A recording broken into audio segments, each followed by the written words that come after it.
the Swift Pro lenses, we have an aperture, which acts very similar or in much the same way as an aperture on a camera.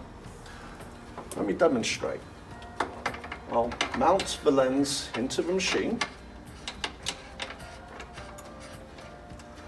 The aperture is currently wide open, and I'm focused in the video window on the tip of this drill I have underneath the machine.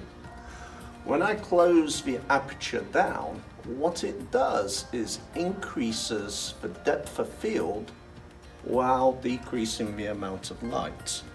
To compensate for the decreased amount of light, we bring up the light to the full and also increase the camera exposure.